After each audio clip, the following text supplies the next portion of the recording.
Good evening, everybody. On behalf of the Institute of Landscape Architecture, it's a great honor to welcome you all here at Depot for our public lecture of Cathérine Szántó. Bonsoir, Cathérine. It's really a pleasure to have you here, not just this evening, but also the whole period of your guest professorship at the Institute. It's also a pleasure for me to introduce you this evening to the audience. My name is Roland Tusch. I'm currently heading the Institute of Landscape Architecture at BOKU University. Cathérine Szántó, she's a landscape architect. She's holding a master's degree in biophysics from Université Paris 7 and did her master's degree in landscape architecture at Cornell University in USA. Again in Paris, she did a PhD at the Université Paris 8 with a dissertation on the perception of walking in the gardens of Versailles. Before changing to academia, Cathérine gained experience in landscape architecture practice for several design firms and also as a freelance landscape architect. She worked in this period on projects in both the rural setting and also the urban setting, very often with relation to heritage issues. Today, Cathérine Szántó is adjunct professor at Ecole Nationale Supérieure d'Architecture de Paris-La Villette. She also is lecturer at Ecole Supérieure d'Architecture des Jardins, also in Paris. In her research, she focuses on aesthetics of landscape perception. Her list of publications, papers, scientific publications, presentations in academia as well as in practice is both extensive and impressive. I would like to point out two publications which are quite important for me and impressed me very much. One is an article she published in the Journal of Landscape Architecture in 2012, which was based on her PhD under the title A Graphical Analysis of Versailles Garden Promenades. Since analyzing a garden is far more than just studying representations and views, she uses walking as a method of perception the gardens of Versailles holistically. She follows the paths that Louis XIV took with his guests to show them the garden.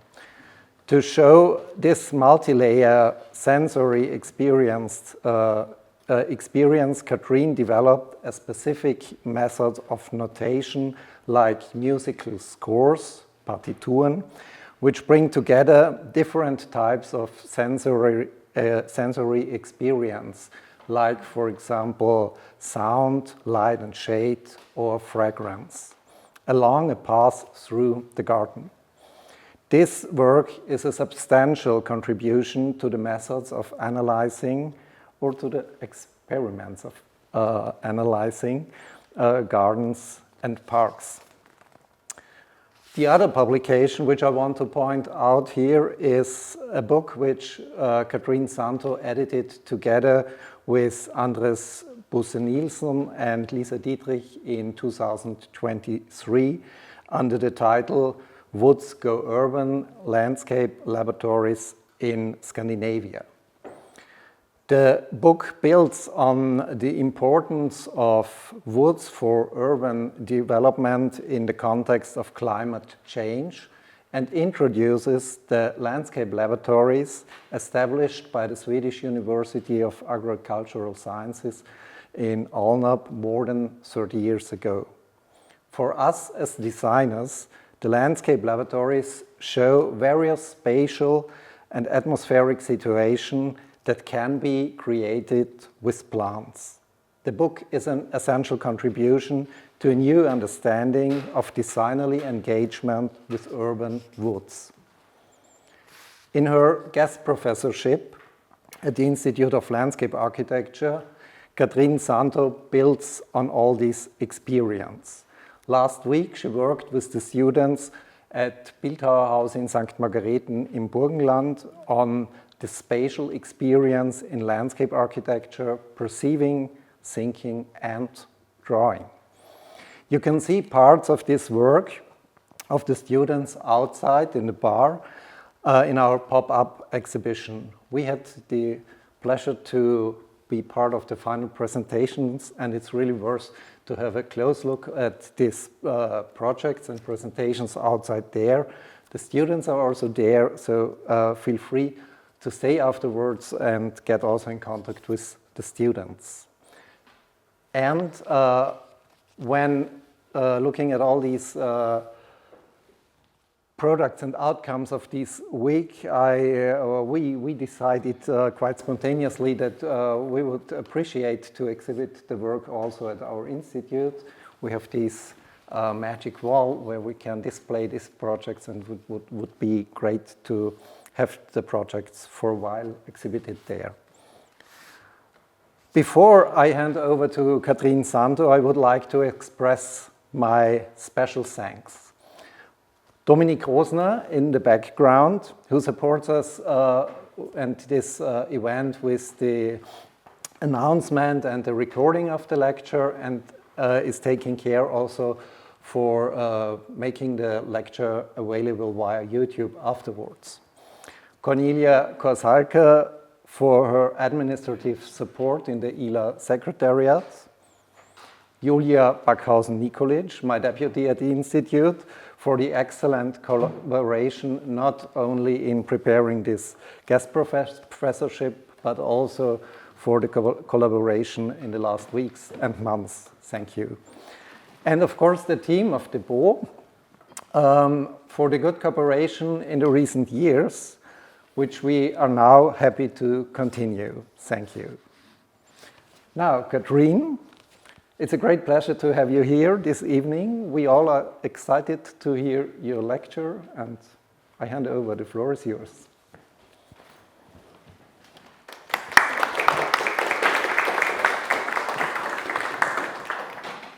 Well, first of all, again, thank you, Roland, for your extensive presentation. It was quite a surprise to see myself in a mirror like this, in such a nice mirror. So the title of my talk is, or at least the one that was advertised, it was Walking in the Landscape, the Experiential Score, an Experiment in Representation. And I would like to change it just a little bit. Let's see, how does it work here? By adding the aesthetics of walking in the landscape, the experiential score, an experiment in representation, and this after Roland's presentation, so you heard that the aesthetics of spatial experience is one of the issues that deeply interest me. I would like also to start with thanks. I would like to thank Lili Lichka, who could not be here, for inviting me here. I would like to thank Roland and Julia for all what they did, which makes everything look so easygoing. Everything happened as it should have. Everything was prepared for me when I arrived. It was absolutely perfect. And of course, I would like to thank all the students, because I think we had a very rich time together, and I really enjoyed being there with them. I enjoyed the way they took seriously the challenge of the exercise I proposed, and I also learned a lot thinking with them about the project that we did. Now, before starting, I would like to say just a few words about what I mean by the aesthetic experience of space. For me, it is something absolutely essential. It's the way we relate to the world. Well, it's one of the ways we relate to the world, and it's a way in which we engage with the values of the world, with the pleasure the world gives us. But it's more than pleasure. It's a question of value. It's a question of making sense of the world. And of course, there are many types of objects that allow for aesthetic experiences. It's different to have an aesthetic experience of a painting, of a poem, and it's, again, a different one to have with space. And I feel that the way we can have aesthetic experience of space is through walking. Walking is a specific type of engagement, of aesthetic engagement we have with space. Well, walking in general, I guess in French I use the word promenade, which is a certain way of walking by really allowing you to be in a kind of spatial communication with the space in which you are, a way of being open to the proposition of the space and acting upon these propositions by the way you continue your promenade, your walk. One issue then is to aesthetic experience requires sensitivity, a very specific attention to the way space is composed. It's both a question of pleasure, of emotions, but it is also a question of thinking, recognition, understanding. So it's both cognition and emotion together.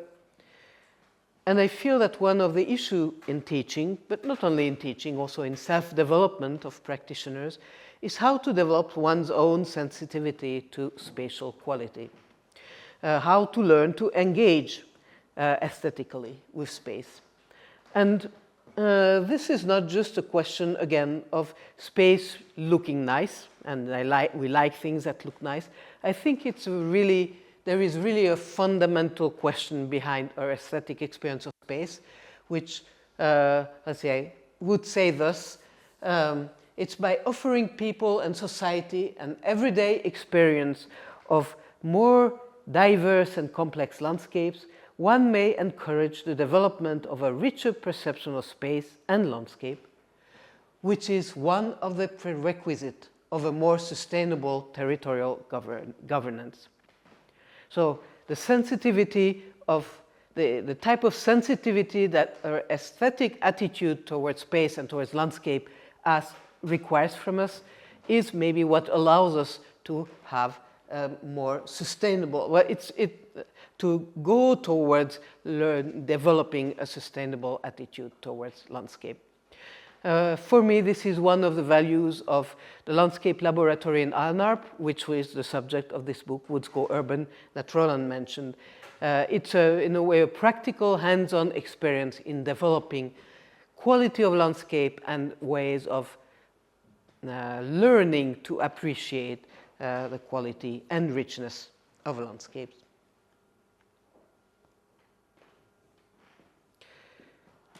So my talk will be divided in 3 parts. First, I would like to say a few words about aesthetics of spatiality. Then I will talk about representing spatial experience. I will go back to, again, what Roland mentioned, my work on Versailles, but also show you some work by students, some of mine and some other students. And finally, just a few words about Kogelberg in St. Margarethen, where we were all together last week. Bon, so we'll start with aesthetics of spatiality. As I said before, the question is about what is the aesthetic experience of space, or maybe said other words, in other way, the aesthetics of the experience of space. Again, as I said, it's an aesthetic attitude, an aesthetic engagement with the spatial world in which we necessarily live because we are spatial beings. It means giving a fine attention to and having a fine appreciation of the spatial qualities of the world around us. And again, so the question is how to develop this sensitivity. I wanted just to say a few words about the way psychology studies the experience of space.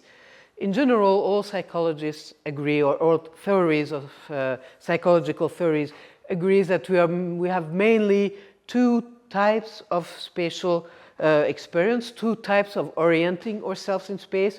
One is called egocentric, the other one is called allocentric. Egocentric means that we are the center of the space as we experience it. Allocentric is that we make relationship between, we're able to understand relationship between spatial elements outside of us. And the two are not contradictory, they are both used on a day-to-day basis in our way of moving around in space and orienting ourselves in space. And different psychologists have tried to propose a more refined analysis of how we experience space by saying that this experience happens simultaneously at different scales. I gave you just 3 examples, there are many more.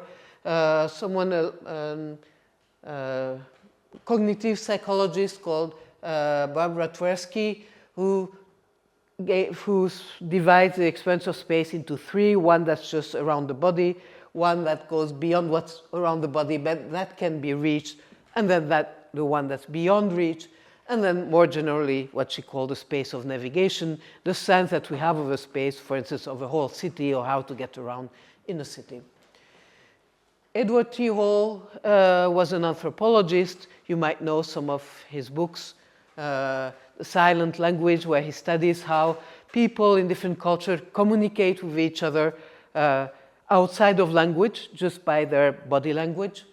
And he also tried to determine different distances of interrelations, which are learned by people growing up in different cultures differently. So it's also important to know because it can lead to conflicts between people from different cultures because they don't behave the same way in space. But because it's something that's not conscious, that's something that we really integrate as we grow up, it's something that we're not necessarily aware of. And if you haven't had a chance to read books by Edward T. Hall, he has 1 or 2. Either one is interesting. They've been translated into every language. I'm sure they've been translated into German as well, and they are very pleasant to read. And so it's just a pleasure, and it's extremely interesting. The third person I wanted to mention is someone called Abraham Moles. He's a French psychologist who is somewhat forgotten, but who was a very, let's say, original thinker. He was thinking about everything, and he had original ideas about everything, but he didn't fit into any discipline. So he kind of disappeared from the landscape of scholarly disciplines. And he proposed a more detailed way of analyzing how we use space. He called it the 8 shells of man. Maybe I won't go into it in details. Just one important aspect in it is that he didn't just take into account the dimensions, but he also took into account the intentions. Our relationship to the space depends also on the intention we have towards the space. If we want to reach something, it's something different than if we are not interested by the subject, but we want to go to the other end of the room. There are different aspects of our experience of space which become prominent in our attitude, in our engagement with space. And it's something that's absolutely essential, and I think it's an essential part of what the aesthetic experience of space is. So for me, the aesthetics is also a question of meaning. An aesthetic experience is a certain way of give meaning to our experience of space. And I would propose that the beginning of the meaning of space is something that's before the words. It's again the type of action we can have in space. And we have different types of action. Well, I go back here to philosophy, to the ideas of the phenomenologist, saying that I can is the first way we interact with the world, and that's the case too with physical objects. And I would propose that there are 3 main types of physical objects. I'll go back, they'll be also on the next slide. I haven't found the right way to name them, so I call the first one object, which is something that, like this chair or this table, takes a certain amount of physical space in the overall space. So it's an object that we can go close to, we can go around it, maybe we can touch it. If it's small, we can take it. But it occupies a bit of space we cannot occupy because the object is there. Another type of spatial object, again, I call space. If you have a better idea, I'm of course interested. It's something, it's within the overall space, it's a part of the overall space, an area in which we can enter, inside which we can be, from which we can go out, that we can leave. So it's something that surrounds us. The object is something that is facing us, space is something that surrounds us. And I also feel there is a third type that I call panorama. That's something that's beyond space. It's not close, it's not far, it's just there everywhere around us. It's mainly, of course, something that is seen, but it's also heard. It also maybe that's something that's felt when we're at the edge of a high point, for instance, as we were on Kogelberg, sometimes, especially when there was a lot of wind. The wind was part of this panoramic experience. What is then, so this is in a way a first simple categorization, and I believe they can be, each of these categories can be made into subcategories which each reflect a different a different type of physical relationship we can have with each type of objects. Other parts that I find are important to discuss aesthetics of spatiality is the question of distance. How far is something? That changes our relationship to it, the effort we have to do to go towards that thing, whether it is an object or a space. The goal, how much, so the distance is part of what determines the possibility for something to be a goal for us, and having a goal that is being oriented towards the future of reaching something in space is absolutely part of the aesthetic experience of space. Choices are important moments because these are moments where we are in, let's say, we are in, I wouldn't say conscious necessarily, but in really direct interaction with space, since it is because what space offers us, the possibility that spaces gives us to move, to act, to have gestures, that we can decide to relate to it in a certain way. It can be one of taking the choice between going right or left between two paths. It can be one of having a different type of perceptual attention. If I don't care about this glass, I'm not interested in it. If I'm thirsty, then suddenly my attention towards the object that is still there, that was always there, changes.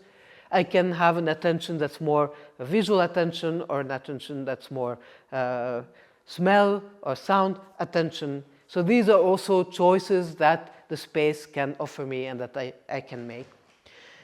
And then the feeling of orientation. I feel this is very important to have a relationship to the space around us in a way to know where we are within the space. It's fundamental to feel that we understand the space in which we are. And again, understanding, which is giving meaning to the space around us, is an important part of the aesthetic experience of space.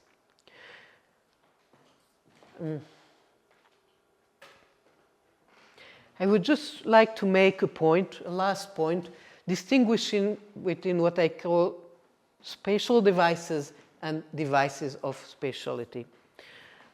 Spatial devices are all these spatial things which can be objects, which can be dimensions, shapes, organizational spaces that can be measured, they have an exact dimension, they can be designed, they can be built. But these spaces that exist physically, we can relate to them in a variety of ways. And when we look at the way we relate to them, we look at them as devices of spatiality. As actual things, they are devices, objects of space.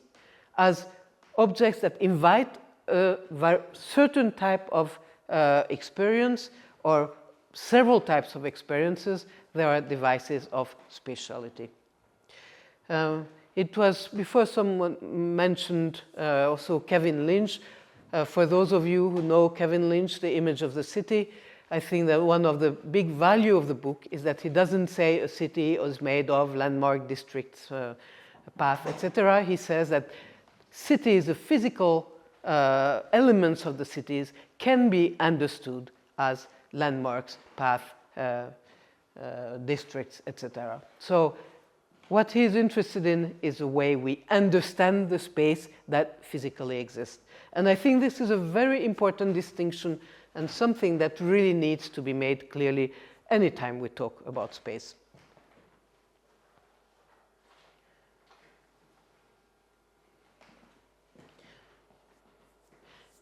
So now I will show you some examples of representing spatial experience. So the issue is try to understand how physical objects, which can be represented on plan and sections, how they can afford to be to be lived, to be experienced. And one way, again, this is an experiment. The idea behind it is that we live in space, but in time. First, we have the experience of space in time as a living being who lives through time. So maybe it's interesting to also represent space, or at least the experience we have of space, on a timeline.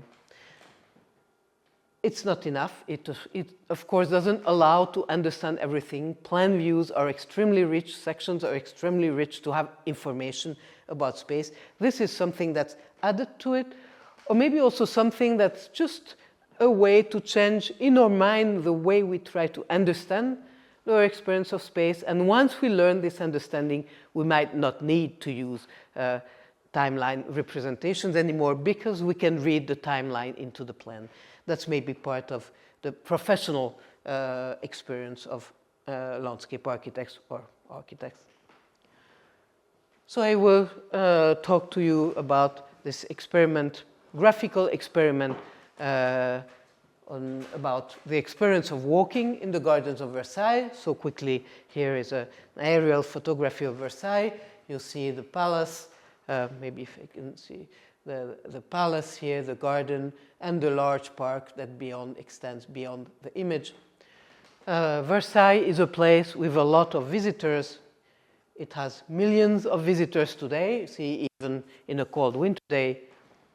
And it has, well, it had maybe not millions, but still many, many visitors in the 17th century. In fact, all the engravings you see of Baroque gardens in the 17th century show them always filled with people. It can be, of course, it's an artifact. The same way today when we do a project, we add people with Photoshop or other programs to show that our project will be liked by visitors. It's worth building it because there will be a lot of people who will be happy there. It's a little bit the same thing, but it means that the idea, the vision of a good garden is a good garden where a lot of visitors are happy to be there. So Versailles is made of different types of space. Essentially, well, there are the open areas in front of the palace called parterre, which means on the ground. They had nice little designs, which you could look at from the first floor, the windows of the first or second floors. Then there is the main axis, which you see here on top, which divides the garden into two equivalent halves, the garden, the palace, the city itself. And then there are other side alleys, and the alleys delimit squares, wooded squares, you see on the image above, and you see the inside of two of those wooded squares in the drawings below. Just to go back to the aerial photography, so you see the alley and you see the wooded squares, and you can see that they are all, or almost all, completely different.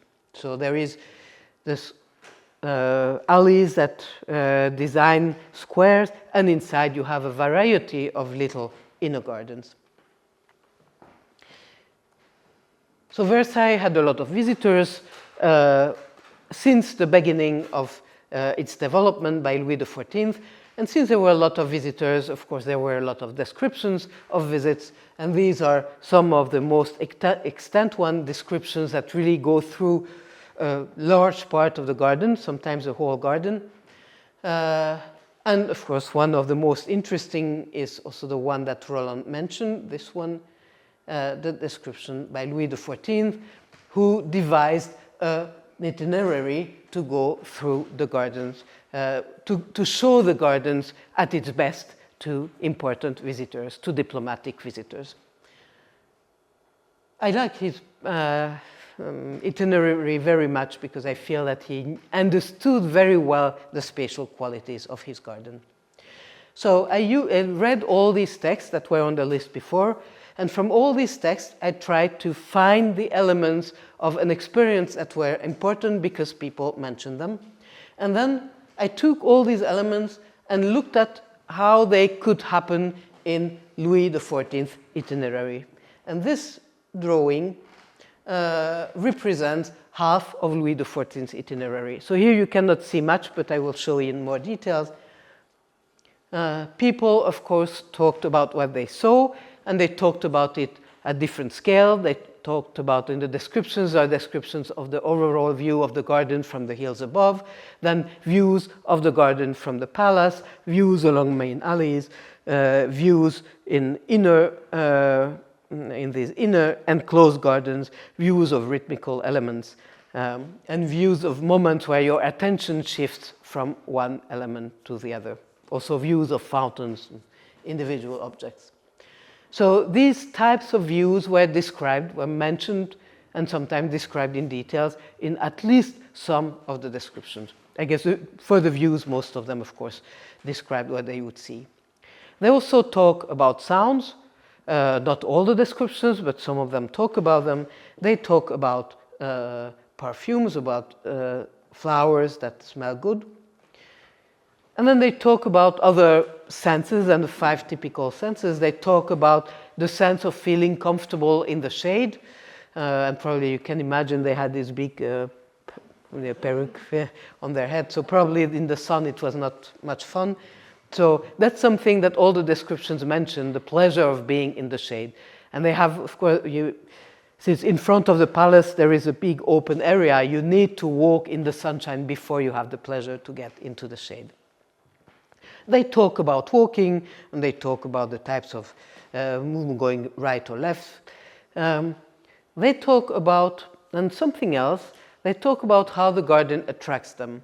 And there are different things that the different texts mention, focal points, points of interest, some that are far away and invite them to go there, some that are close by, they're just right there and they can look at it. They also talk about surprises. Parts of the garden they discover as a surprise. Sometimes they expect the surprise. For instance, if there is a turning path, you expect to see something at the end of the turning path. But sometimes there are spaces that appear in a completely unexpected way, and sometimes some quite large spaces. They also talk about making choices, and there are different types of choices. Sometimes between 2 alleys you can see where each of the 2 leads, but sometimes for one of them you can see and not the other one, and sometimes you cannot see for either one. So these different types of choices are also mentioned in the text. They also talk about the sense of orientation, and this happens at different scales. Sometimes you can feel oriented in relationship to the whole garden. You know where you are, you know where the castle are, you know how the garden lays on your side. But sometimes you don't have this sense, but you understand how you are oriented within an inner garden, for instance. And sometimes you can feel absolutely disoriented. There is a part of the garden which is called a labyrinth, so it was made to disorient people, but several of the texts mention the fact that walking through the whole garden, they do feel they're in a labyrinth.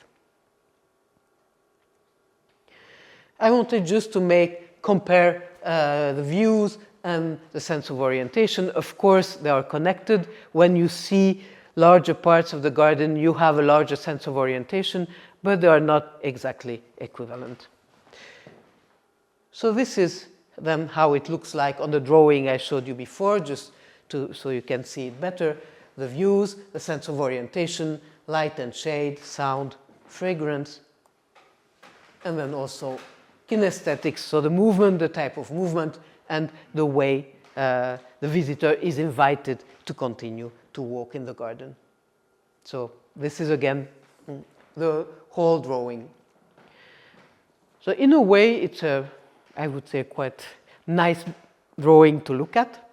And I've had a lot of such comments, but I always felt a little bit dissatisfied with it. There are two things that I missed in this drawing.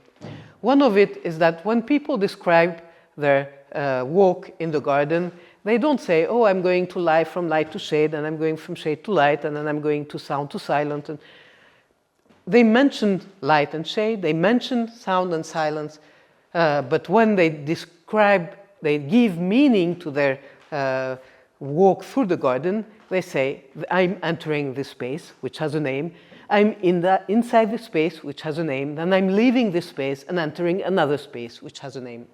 So they experience a continuity of light and shade, a continuity of sound, a continuity of having always something to see. So there is always a view, there is always a sound, there is always all these different sensory experiences.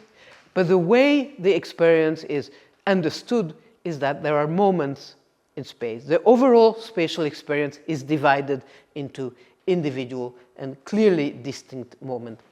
So there is a continuity of sensory experience, but there is a discrete consciousness of sensory experience. Spatial meaning is something that is discrete, morphologically discrete.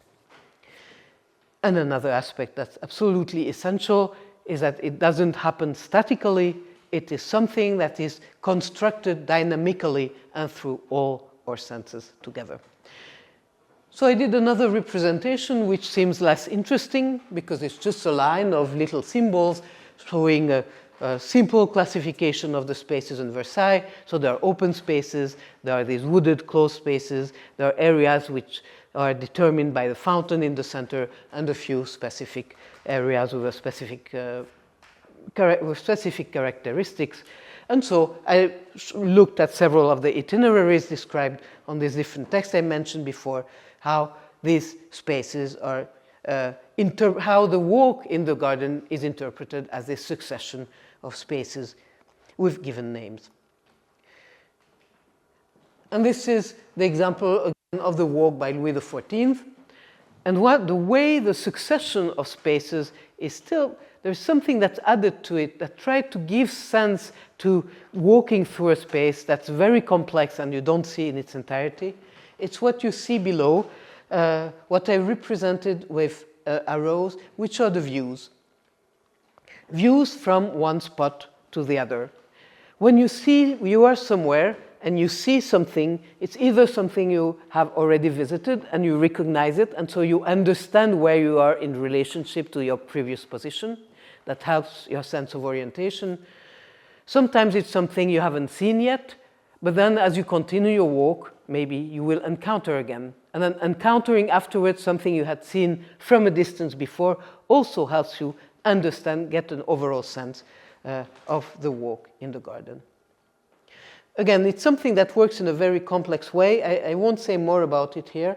I wanted to mention another aspect, is the fact that spatial experience is dynamic.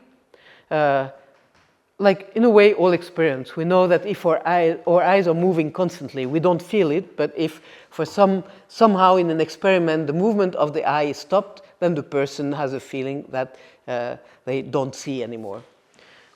The same way, our experience of space is something that is built up in constant motion. And here, in the motion of space, I figured, again, it's a hypothesis that maybe we can distinguish four main types of moments. Moments which could be like moments of contemplation, where you reached something that attracted you and you're there in front of that thing, which can be a panoramic view and you look at it from the edge of a terrace. It can be a fountain, you went as close as the basin allows you to go, and there you have an overall view of the sculpture and the water. It can be a sculpture, it can be a space, it can be different types of spatial entities. But there is a moment where you reach that spatial entity and you have a feeling that you understand it all. Each of these spatial entities can also appear at a distance, and then they become goals to be reached. And then there are moments where your attention shifts, like moments of choices, and the movement itself can be accompanied in certain ways. There is the quality of the ground on which you step. There is the structure of the surrounding, for instance, rhythmic element that gives a rhythmic accompaniment to your movement. And so I looked at this. I will just quickly show you two other graphical experiments. Here I was looking at a path through one of the inner gardens and looking at the actual path, how the path is structured, but also during the path at how we can become interested by what's beyond and what invites us to continue to walk. And this makes a drawing like this. So already a drawing where you have the two levels, the level of where you are and the level of where you intend to continue to go. So the present and the future.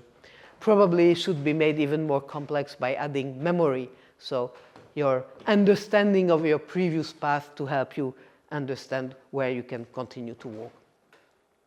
And then these categories that I mentioned before, the moments of rest, the goals, etc. I try to represent it also on a score, the same way the previous scores I showed you. And this creates a score that looks like this. For me, what's interesting in this is the score is not really a method. It's the only method is that it has to be more or less a timeline, and even that's just an approximate timeline. But it can be used to explore a variety of things that happen in time.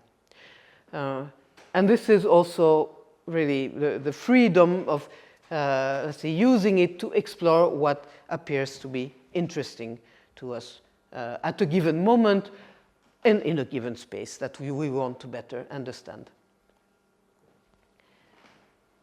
So I wanted to show you some student experimentation. The first one was done by a teacher from Alnarp, so the university where the landscape laboratory is. And in fact, after I did this research, I didn't quite know how to continue and what to do with it. And it is this teacher who was inspired by the drawings that she saw in the article that you mentioned. And she decided to try to have an experiment of this type as part of her semester-long research project. And what she proposed to the students, she took them to Stockholm, and in Stockholm they had to visit some of the famous landscape of the city, and in two of them she asked them to draw a timeline, a score. So this is one of them, and so this is the type of score she asked them to draw. She asked them to draw relatively few things, and I think this is interesting. The reason is you're trying to describe your experience of space, but then you stop, you draw, so you get out of your experience of space. If you have a lot of things to draw, that means that you have a little experience and you stop and then you draw, you draw, you draw.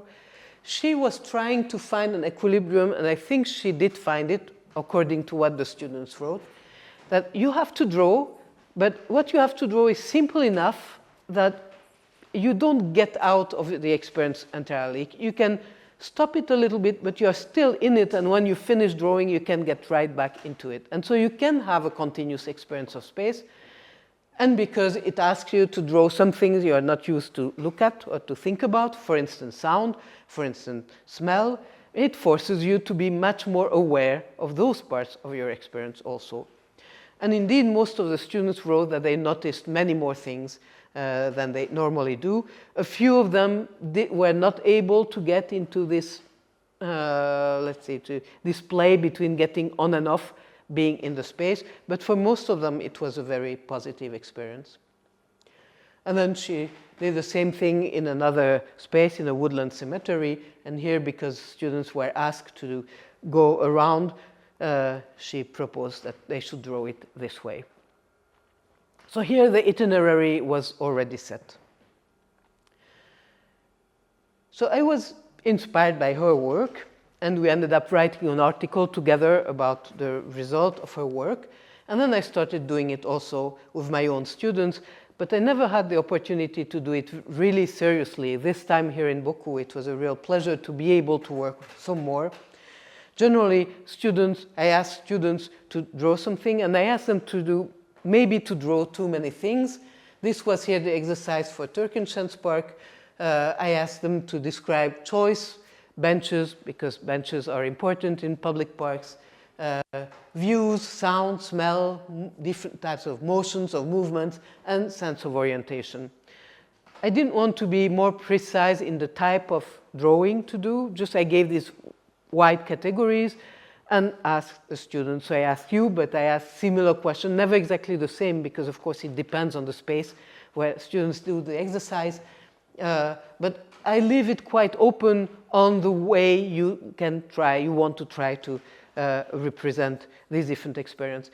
In part, it's because I think there are so many ideas and so much unexpected ideas. I could set exact rules, but people have so many different ideas, sometimes much better than what I could imagine. So it's good to allow for this creativity to happen. It's kind of a structured creativity, I would call, in representation. So these are some examples of what students did and some of the issues that come up very often in their drawings. The question, one of them, is how to represent time. Are you interested in representing the continuity of experience? Or are you interested to represent some specific moments? And again, this is not something we discussed before. Students make choices and we talk about it afterwards, these two different possibilities. And of course, what's interesting is that often on one score, some elements will be represented as distinct moments and some elements will be represented as continuities. Very often the views are represented as distinct moments, the moments of choice, because there are those moments where paths cross and you have to make choices. So of course those are distinct moments. Very often the experience of sound, the experience of smell is represented as a continuity, but not always. And here again, students are really very imaginative. And it's always an interesting surprise for me. Well, once students decide how they want to, they start to think about these big categories, and sometimes they divide it into subcategories. Again, they are free to do it according to what they feel is important, and this appears, of course, it becomes clear when they have to do legends to explain what they are drawing. Views are interesting. Of course, that's the experience we are most conscious of, the fact that we have views. Again, here most often, most students represent it as distinct views from some specific places, but some students try to go beyond that and try to show some characteristics of the views. How open, how close they are, here how many trees there are in the views, and there are a variety of different choices they make. If it's an object, if it's a natural object, an architectural object, if it's a view across branches, if it's an open view. And again, each of the students chooses something completely different. And I also think it's interesting to look at all this because, again, this way I would have one idea, and that's my idea, and I would do it a certain way. One student will do it a certain way, their own way. Another one will do it their own way.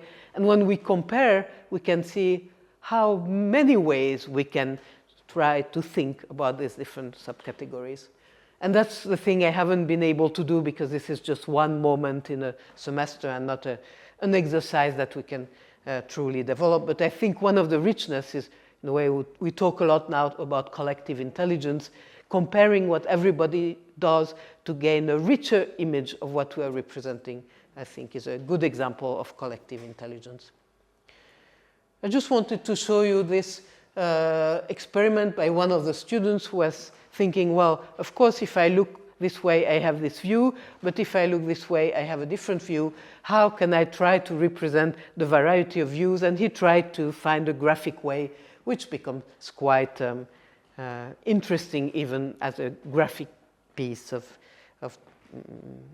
drawing. So not just an analytic representation, but with a graphic interesting graphic qualities. Some examples for sounds and perfumes. Often they are represented in similar ways. Sometimes it's different textures that kind of gives back the feeling of the sound. For instance, if it's a harsh sound or if it's a soft sound, sound of a car, sounds of leaves. Sometimes it's the intensity that's represented, sometimes both, and sometimes it's the object that makes a sound. Some other example of sound. Again, here I told you it's mainly a question of represented with continuity, but sometimes it's represented also as distinct moments. Different ways to represent walking.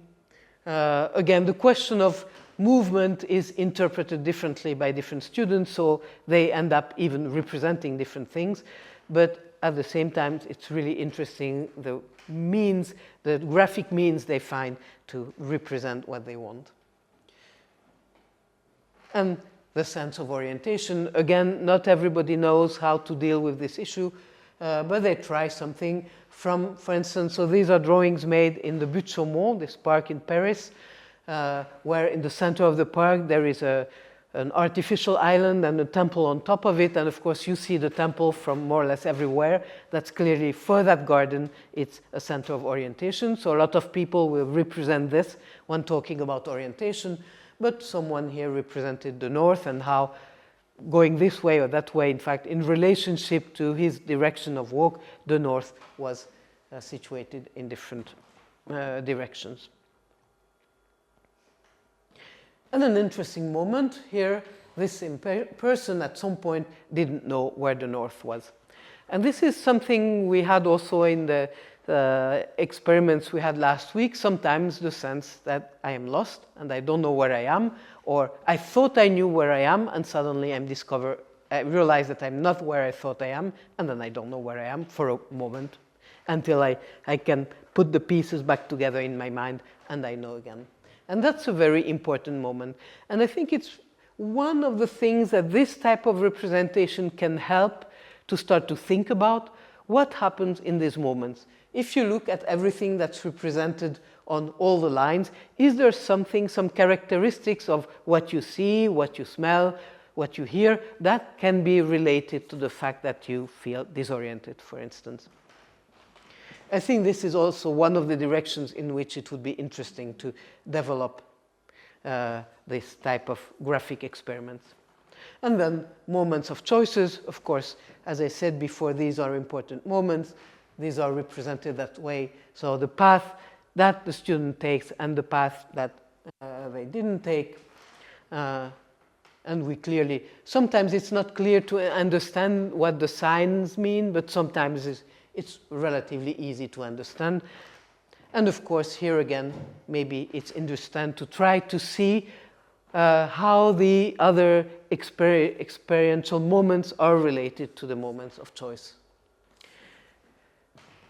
I wanted to show you a last example. It's a student who did this on her own. In fact, with her class, I didn't have a chance to do this experiment, but I talked to them about my work on Versailles.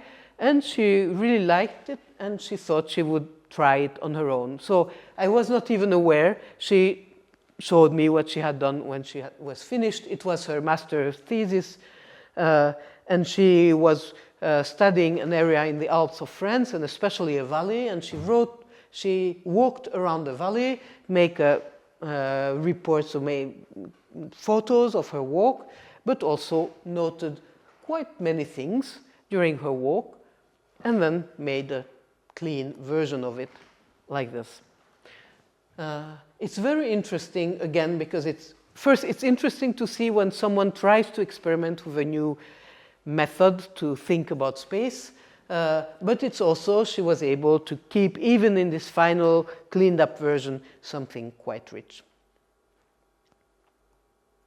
Well, to finish, I'll just say a few things about our experiment from last week on Kogelberg. So here is an aerial photography of the site. The hill is the wooded area here. This is, in fact, the steep part of the hill. On the side, it's the field, or agricultural fields, and here you see part of the stone quarry. It's a site with an interesting history. First, it has an old history of being a quarry since the Roman times, and many of the monuments of Vienna were built from stones from this quarry. Now there is a part that works from a quarry as a quarry, most of it not. Part of it now has opera. But there was also something that's very specific, a specific historical event on this hill. So it's a hill on the middle of the plain area. The part that's not quarried is now a natural protected area. But in the 60s, I think a sculptor had the occasion, Karl Prantl, had the occasion to go to this quarry and to do a sculpture in this quarry. He spent several months there in the quarry, and he enjoyed it so much to be outdoors to do a sculpture that he thought he would create an international sculpting symposium. And so every summer he invited sculptors from all over Europe and beyond to stay there for several months and do sculptures. I don't exactly know how it happened. It ended in some not very pleasant way. I don't know how many of the sculptures the sculptor took away with them, how many stayed there, or which ones stayed there, but quite a few stayed there, and now they are disseminated all over the hill. Again, I don't know if it happened, if the sculptors decided of the place, or if it happened afterwards, that I don't know, but there are several books that describe this history, so there is interesting information about it. There is also the building that you see here, which was built to house the sculptors during the time they were working in the quarry, and we had the chance to stay there for a few nights. It's a very beautiful building built in the 70s, a modernist building from the 70s. So this is how the hill looks like, or how it looked like a while ago. It's a picture I took in one of those books. Today, the wood has grown more, so we don't see all the sculptures that you can see here that are dotting the hill. But it gives you the spirit. So it's a hill. So it's really something that stands out in the landscape. It is a natural area, but it is dotted by all these sculptures.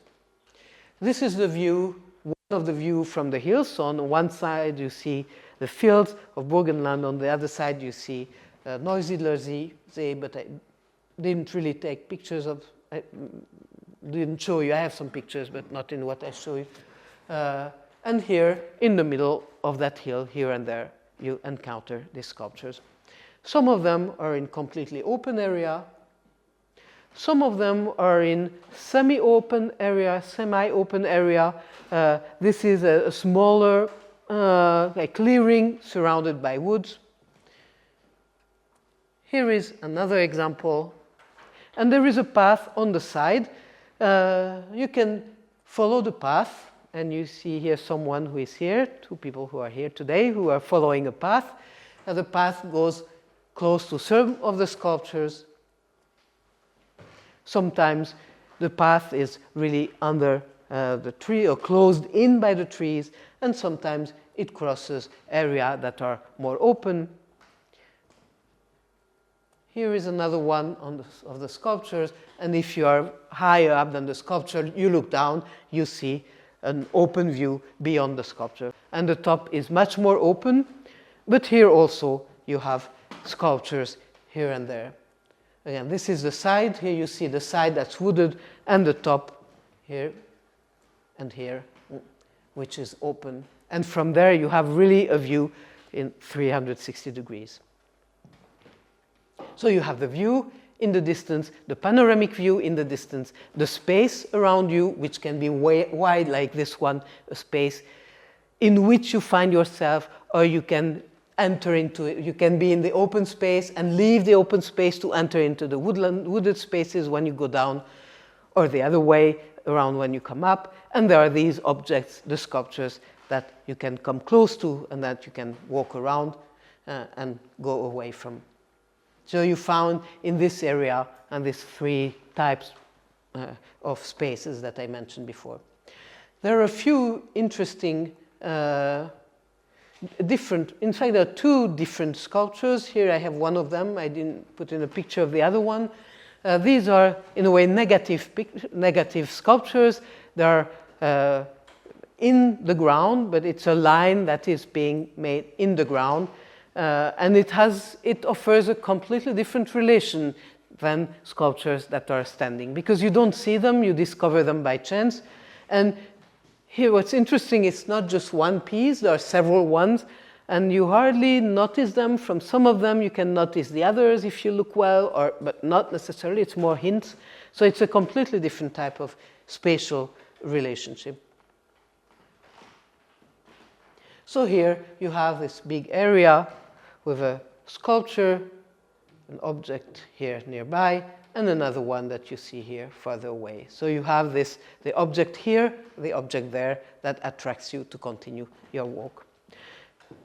And one way these different spaces are determined, whether the panoramic views when you are up on top, but then there is something specific when there is a path. And on the top area, there are no clear path, which is, well, some places there are, some places there aren't, but it's open so we can cross on the grass. So it's very interesting because we have a different relationship to a space in which we find ourselves if there is a path that indicates a direction, and if there is no path and it's all directions are equivalent. And then in this big space where you have this panoramic experience, you might also have the object experience with the object close by and the object in a distance, like what I showed you here. I wanted to show you just a little bit of a path, what happens when you move through a small part of the area. Here there is a path that's a little bit larger. It looks as if sometimes maybe some machines go on it.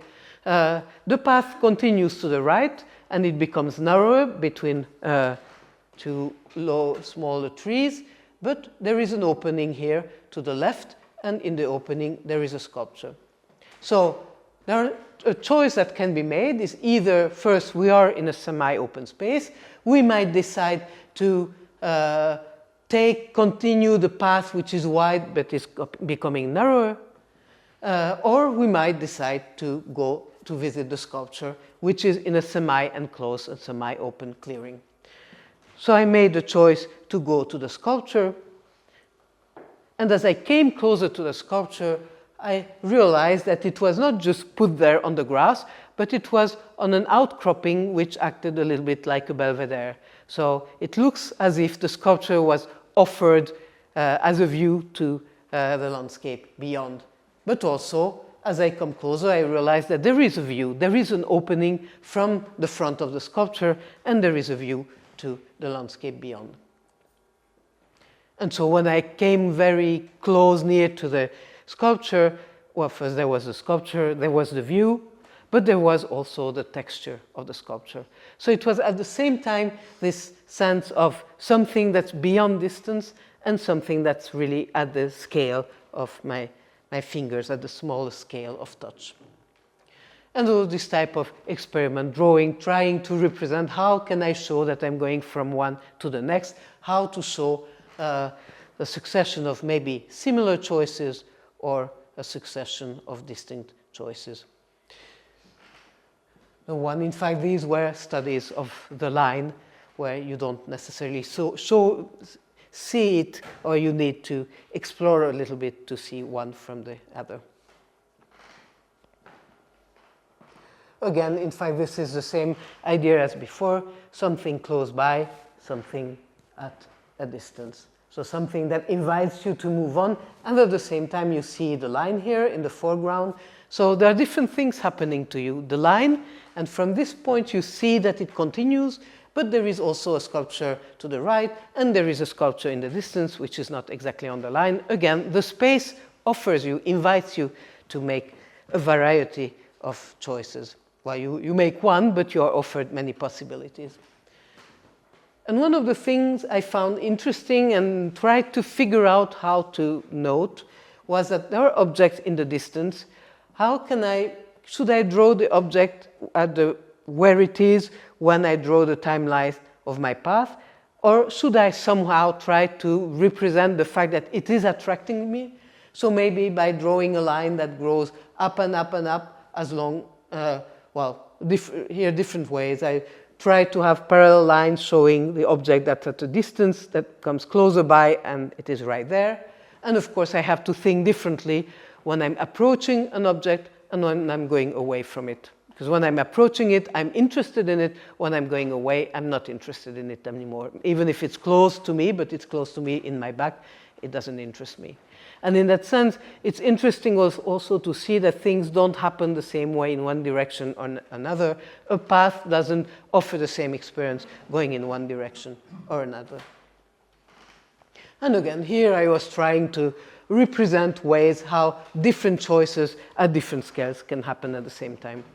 It's not easy, because when you start to think about it, so many possibilities are opening up that it's a question of how to represent everything that seems to be relevant, how to represent only those that for you are most important in your experience.